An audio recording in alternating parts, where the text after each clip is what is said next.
Voilà. Donc, oui, Laura Guillonneau, je suis interne en radiopharmacie au CHU de Nantes. Et donc, je vais vous présenter ce travail qui a été réalisé donc, par le groupe de travail oncodiagnostic de la SOFRA et qui a pour but donc, de reprendre les différentes cibles en oncologie. Donc, on va essayer de les replacer un petit peu sur tout ce qui, enfin, où est-ce qu'elles peuvent être possibles et en donnant un petit peu des exemples de radiopharmaceutiques pour chacune d'elles. Alors, donc, hop, excusez-moi. En introduction, donc, juste reprendre le fait qu'une tumeur est une masse très hétérogène.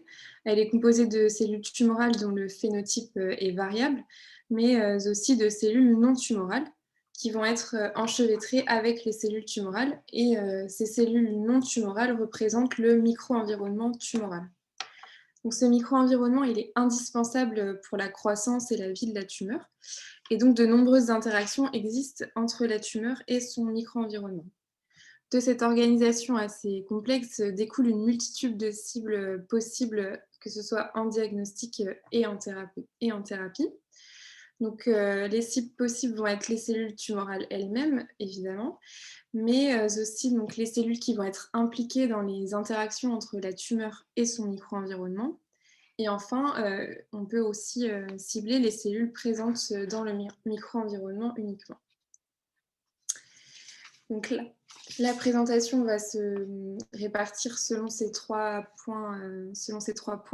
Donc on va commencer par les cibles possibles sur les cellules tumorales elles-mêmes. Et donc dans cette partie du ciblage des cellules tumorales elles-mêmes, on va tout d'abord s'intéresser au ciblage via des récepteurs extracellulaires membranaires. Donc une première partie sur ces récepteurs, ce seront les antigènes spécifiques de tumeurs. Donc on a différents radiopharmaceutiques dans cette catégorie. On citera tout d'abord le ciblage des récepteurs à la somatostatine avec 2 radiopharmaceutiques ayant l'AMM pour les tumeurs neuroendocrines. Donc le gallium édotriotyte somakite pour le versant diagnostique et le lutécium oxodotriotyte pour la thérapie. Le lutate, donc dit Lutathera. Le Lutathera est aussi en essai clinique pour le tester sur d'autres stades de tumeurs neuroendocrines. Et il y a également un autre radiopharmaceutique qui est le lutécium édotriotide qui est aussi actuellement en essai clinique. Donc un deuxième exemple d'antigène spécifique de tumeur, c'est le récepteur membranaire à activité enzymatique PSMA. Donc actuellement, 2 ATU existent pour le versant diagnostic, donc le gallium PSMA et le fluor PSMA pour des patients donc, en récidive biologique d'un cancer de la prostate.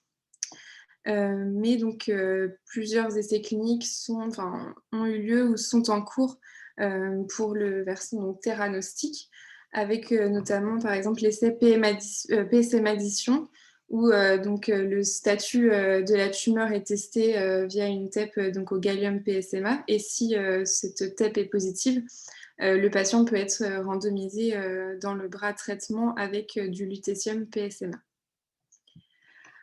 Enfin, donc, un dernier exemple d'antigène de tumeur, c'est le récepteur à la cholécytokine B, CCK2R, qui va être surexprimé dans certaines tumeurs.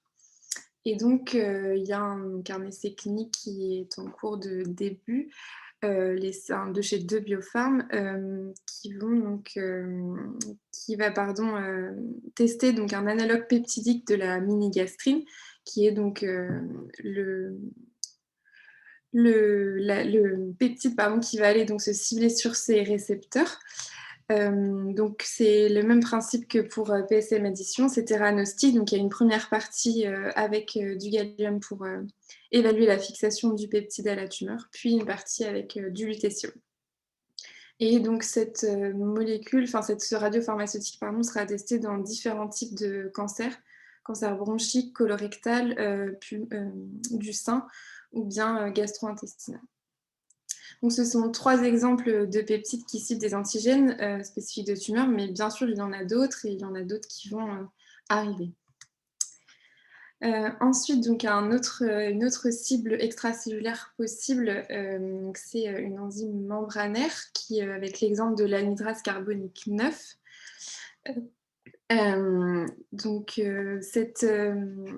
les cellules tumorales, pardon, consommant beaucoup de glucose, la dégradation de ce glucose en acide lactique va engendrer une acidose qui est néfaste pour la cellule tumorale et son génome. Donc pour lutter contre cette acidose, les cellules tumorales vont donc vraiment surexprimer cette anhydrase carbonique qui permet de lutter contre l'acidose. Donc on remarque cette surexpression notamment dans les carcinomes rénal à cellules claires. Un anticorps qui est dirigé contre l'anhydrase carbonique, donc cet anticorps c'est le girentuximab. Il a donc été couplé au zirconium 89 et donc est testé en ce moment donc, dans l'essai ZIRCON dans le diagnostic donc, non invasif du carcinome rénal à cellules claires. Une autre cible possible, donc, ce sont donc, les signaux de prolifération. On sait donc qu'on a des récepteurs de facteurs de croissance, notamment à l'EGFR sur les cellules tumorales, et donc le panitumumab qui est un anticorps qui va aller se fixer donc sur ces récepteurs, et en le couplant au gallium, il est possible de prédire une réponse au traitement ou bien de suivre l'efficacité d'un traitement. Et donc enfin un dernier type de ciblage pour l'extracellulaire, donc ça va être grâce au transporteur LAT1. Donc pour ce transporteur LAT1 va permettre en fait le transport des acides aminés essentiels dans la cellule, et donc les cellules tumorales, pour maintenir leur métabolisme et leur prolifération, eh bien, elles vont surexprimer ce transporteur LAT1. En couplant en fait un acide aminé à une molécule donc, radioactive, on va avoir la possibilité donc, de réaliser des images TEP. On a eu plusieurs exemples, donc le 18F-FVY qui est donc similaire à la tyrosine naturelle, qui a montré donc, un intérêt dans le glioblastome puisqu'une phase 0 a été réalisée chez l'homme, et pourra permettre de donner des conseils d'imagerie pour, pourquoi pas, une thérapie ultérieure par capture de neutrons au bord, donc dans les gliomes. Ensuite, un deuxième exemple, donc le 18F FET, qui a donc l'AMM, lui, dans les tumeurs du système nerveux central, et qui est aussi en évaluation dans le myélome multiple. Et puis un dernier exemple, donc sur le versant cette fois-ci thérapie, donc avec un dérivé de la phénylalanine qui a été radiomarqué avec l'iode 131 et donc qui est en essai clinique actuellement, en essai de chez Telix pour le traitement du glioblastome en association à des rayonnements externes. Et un dernier projet qui est en cours de développement, de coupler aussi un dérivé de la phénylalanine avec de la stat aussi pour la thérapie. Donc ensuite, une deuxième diapositive donc pour le ciblage toujours des cellules tumorales, mais via des récepteurs intracellulaires.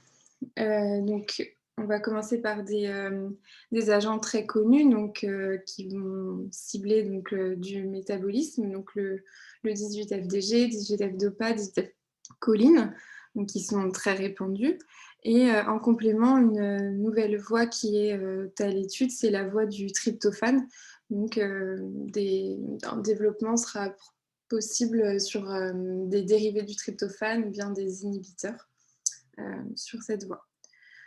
Ensuite, toujours sur le métabolisme, on a des analogues des purines, donc, notamment donc, le 18F-FLT ou 18F-fludarabine, qui vont donc, en étant analogues des purines, être transportés dans les cellules tumorales et s'y accumuler, ce qui permet de faire de l'imagerie TEP aussi. Et donc, on a un essai clinique qui est en cours avec la 18F-fludarabine, dans le myélome multiple, c'est l'essai myélofludatep.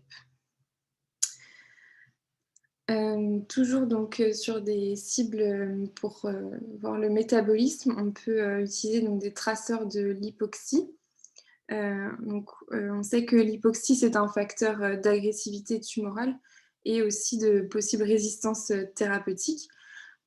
Pour ça, il y a 2 traceurs qui avaient été, testés, ce sont des traceurs TEP, imidazolés, donc le 18F-MISO et 18F-ASA. Et un dernier traceur, donc le cuivre ATSM, qui là n'est pas un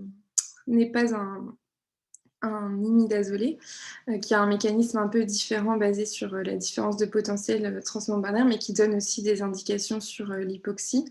Et donc cette molécule est en essai actuellement à l'ICE de Saint-Herblain dans le cancer du côlon. Une autre cible qui, peut être intéressante, c'est, connaître l'apoptose, sur, les cellules tumorales.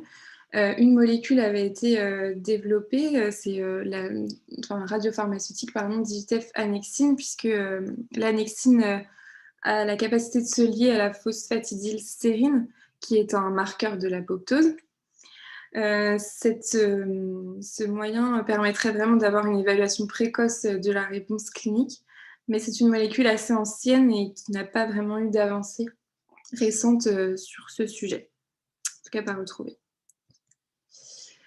Et donc enfin sur, l'instabilité génomique, on connaît des molécules qui vont se fixer à des récepteurs hormonaux, donc le 18F-DHT, 18F-FES qui a lui, là même dans la recherche de métastases, exprimant des récepteurs, œstrogéniques dans le cancer du sein.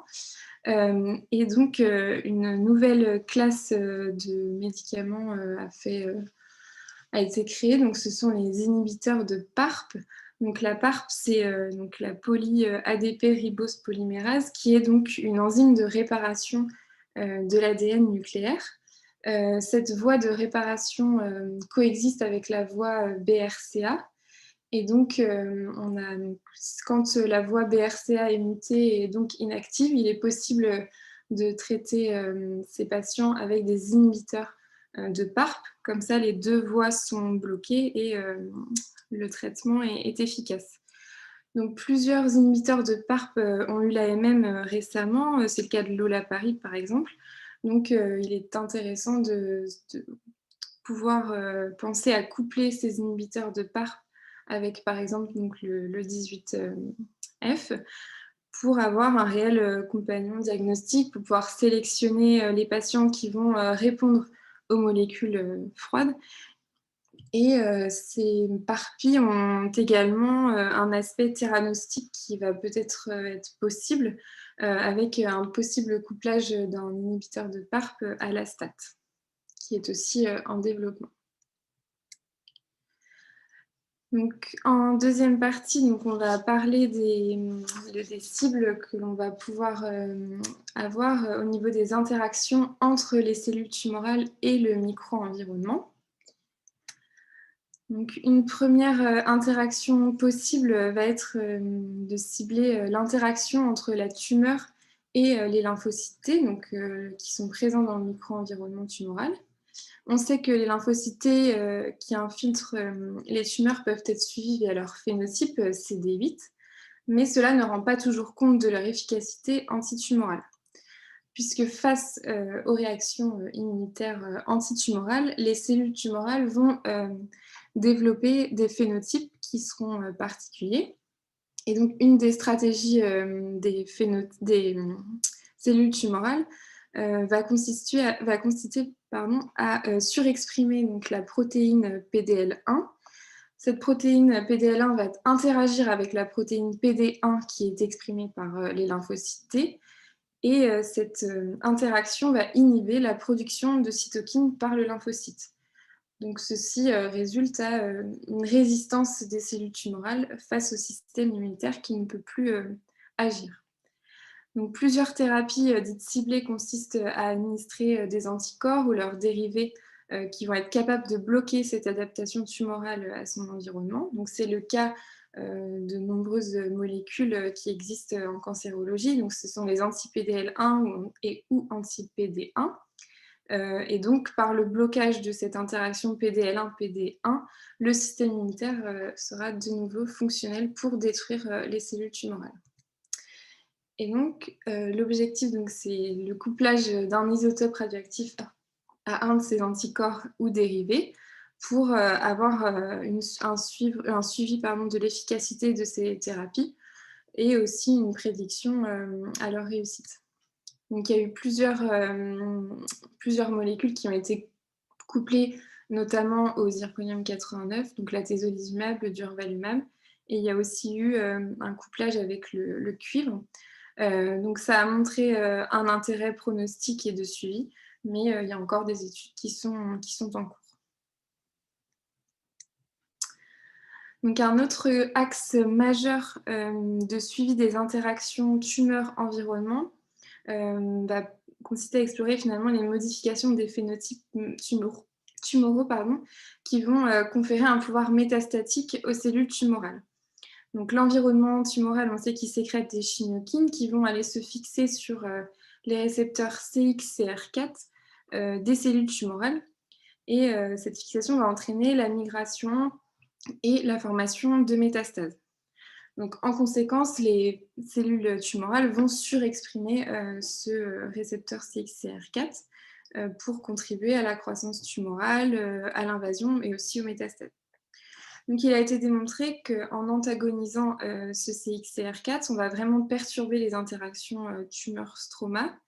Donc, c'est à la fois une cible qui va pouvoir suivre la progression de la maladie, savoir si le cancer va possiblement être métastatique, mais on a aussi un espoir sur l'axe thérapeutique.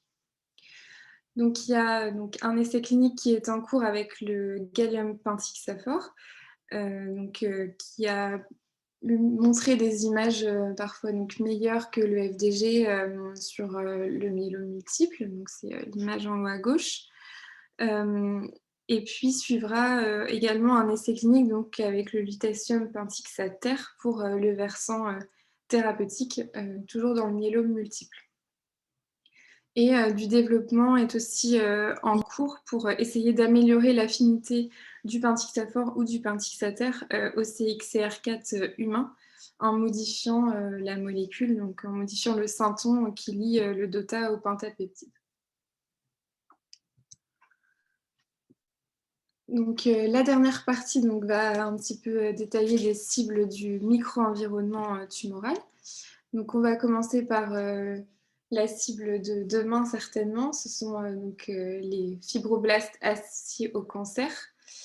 Donc on sait que ces fibroblastes sont des éléments essentiels du micro-environnement tumoral. Ils constituent la population de cellules la plus importante. Ils participent à la création d'un environnement propice au développement de la tumeur. Ils améliorent aussi la prolifération, l'angiogenèse. Et donc ces fibroblastes qui sont associés au cancer vont fortement exprimer la protéine d'activation des fibroblastes, dite FAP. Donc, cette dernière étant faiblement exprimée par les fibroblastes des tissus sains, cela en fait une cible très prometteuse en oncodiagnostic, mais aussi en thérapie, en utilisant tout simplement des inhibiteurs de la protéine d'activation des fibroblastes, donc on parle des FAPI. Une étude publiée en 2019 qui a déjà été montrée tout à l'heure montre les résultats des images dans de nombreux cancers avec des images qui sont très, très propres. Et donc les images avec des contrastes d'images élevés en PET-CT. Et donc, côté radiopharmacie, il y a une publication de 2020 qui rapportait une production automatisée du gallium FAPI 46, qui sera certainement celui utilisé sur 2 automates, donc ce qui permet vraiment d'envisager une production en routine. Donc, ce sera vraiment la cible de demain, certainement. Et donc, un dernier petit point sur le fait qu'un essai clinique est en cours. C'est une phase 1-2 et qui là du coup teste le versant thérapeutique avec le 177 lutécium FAP 2286, donc qui est testé dans des tumeurs solides avancées. Sur le ciblage du micro-environnement, donc après FAPI, il y a d'autres pistes qui sont explorées et qui le seront peut-être. Donc, notamment donc, les lymphocytes TCD8. Donc, ce sont donc, des lymphocytes qui vont exprimer donc, un phénotype particulier, le CD8. Et donc, ces cellules représentent une cible d'intérêt en imagerie. On va pouvoir donc, à l'aide d'un mini-anticorps anti-CD8 qui va être marqué au zirconium 89, aller cibler des tissus qui sont riches en lymphocytes TCD8 et donc pour permettre une meilleure prédiction de la réponse au traitement. Dans ce domaine donc, de l'imagerie pronostique des lymphocytes T, il y a aussi donc, le suivi possible des CAR T-cells, qui est une thérapeutique qui se développe beaucoup en oncologie, et donc avec le 18F FHBG, qui va permettre d'aller suivre la viabilité et également le trafic des CAR T-cells après l'administration. Donc le 18-FHBG est au stade d'études cliniques et d'autres molécules couplées à des radionucléides sont aussi en développement, mais au stade préclinique. Enfin, une troisième cible, donc, ce sont les macrophages du micro-environnement qui, eux aussi, vont avoir un phénotype particulier, ce qui va permettre de les cibler uniquement eux et pas tous les macrophages. Donc, eux, ils vont exprimer la protéine translocatrice des marqueurs des macrophages, qui va être donc fortement exprimée par ceux-ci. Donc, des études ont montré le couplage en fait, d'un ligand radiomarqué, ce qui cible donc, un ligand radiomarqué qui va cibler donc, la TSPO. Et donc, il y a eu des images qui a servi donc, de traceur TEP. Et donc, c'est très prometteur par rapport à ces macrophages peuvent être retrouvés dans la neuroinflammation. Donc, ça a été bien montré dans l'imagerie des gliomes. Mais on retrouve aussi donc, ces macrophages dans des micro-environnements de tumeurs solides, ce qui en fait donc, une cible possible pour d'autres cancers, et notamment donc, un essai clinique français qui est en cours dans le cancer du côlon. Enfin, donc, la dernière cible du micro-environnement, ce sont les néovaisseaux tumoraux. On sait qu'ils sont une cible très intéressante du micro-environnement qui est explorée depuis de nombreuses années, puisque la vascularisation est un élément clé du développement tumoral et de sa dissémination. Donc, le ciblage donc, de certaines intégrines qui sont surexprimées sur ces vaisseaux tumoraux est possible grâce à des dérivés du peptide cyclo-RGD qui sont reconnus par ces intégrines.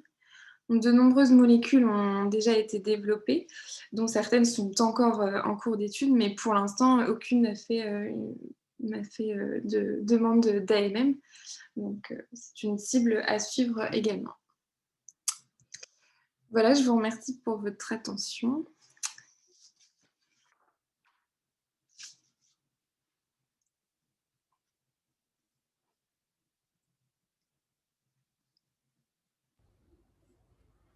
Vous avez des questions? Je ne sais pas trop. Merci beaucoup pour cette présentation. C'était vraiment complet et vraiment clair. Alors, si personne n'a de questions, je vois qu'il y a un mot dans la conversation. Moi, j'en ai une petite. C'était une félicitation. Alors moi, j'avais une question sur les intégrines, parce que j'avoue que c'est quelque chose qui reste vraiment un petit peu compliqué pour moi. Il y en a eu plein de synthétisés au cours de ces dernières années, en partant en la couplant avec les galacto-RGD dans son premier temps. Ensuite, il y a eu celles marquées au gallium, il y a eu les cycliques, les dimères, je crois qu'il y a des trimères aussi qui traînent quelque part. Il y a les hybrides, intégrines et autre chose. Je crois qu'il y avait de l'intégrine bombésine qui a été développée aussi à un moment. Il y a des essais cliniques presque en continu avec ces molécules et on ne les voit toujours pas apparaître dans nos radiopharmacies. Et j'avoue que je ne comprends pas trop si elles n'ont pas de vraie place en tant que telles, si c'est juste quelque chose d'appoint avec d'autres radiotraceurs. Est-ce que vous avez une idée là-dessus?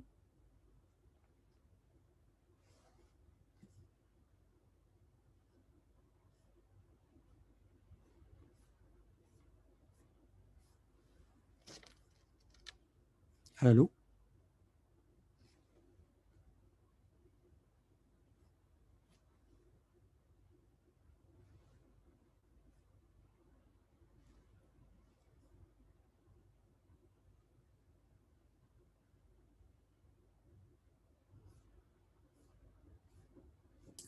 Je crois que Laura a coupé son micro.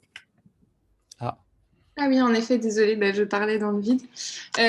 Donc oui, je disais que je ne sais pas exactement, enfin, de ce qu'on avait discuté pendant la préparation justement de cette présentation, c'est qu'en effet, il y a eu peut-être trop de molécules de développer et que finalement, il n'y en a aucune qui a réussi à vraiment montrer ses preuves.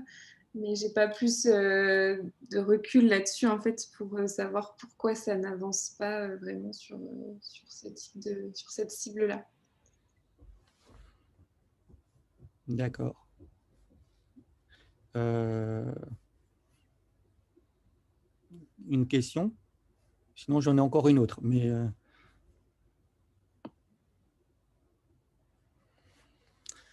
alors, du coup, c'est sur le Pentaxaphore, c'est bien ça, je ne me trompe pas, pour le Oui, marquage au gallium. oui. C'est aussi un produit qui est en développement depuis un petit moment. Ils en sont où de l'AMM et de la commercialisation? Là, du coup, les essais cliniques ont commencé. Je sais que nous, on va commencer bientôt aussi. Donc après, je pense que la commercialisation est peut-être encore loin tant que certains essais ne sont pas terminés. Mais en tout cas, ça a l'air quand même d'actualité en ce moment. Et vous avez déposé l'essai, vous avez déjà fait des patients? Il y a eu un patient de fait, je ne sais pas si Aurore, tu es encore là, mais sur un autre site à Nantes. Oui, effectivement, on a fait le marquage pour le premier patient ouais, sur la plateforme TEP de l'IRCNA à Nantes au niveau de l'ICO, le centre anticancéreux. Et du coup, parce que la cible initiale, c'était, il est en développement depuis quelques années et il arrive très, très, très doucement aussi. Alors, je sais que tout ça prend du temps et on est tous très impatients, mais ils ont été confrontés à des difficultés à ce niveau-là. Alors, j'avoue que je ne sais pas. Je ne me suis pas occupée du développement au niveau du marquage. C'est la société Pentix, sa farm. Je ne pourrais pas dire.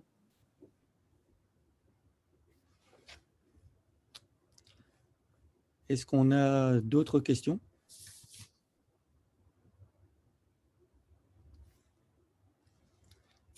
Dans ce cas-là, je vais vous remercier encore une fois pour cette présentation qui était vraiment, mais alors vraiment complète et vraiment claire. Et on se retrouve tout de suite, en fait, pour enchaîner sur la remise des prix communication et poster. Merci beaucoup, Nicolas.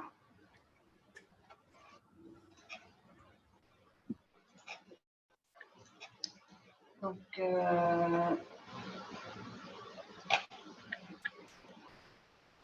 je vais donc partir.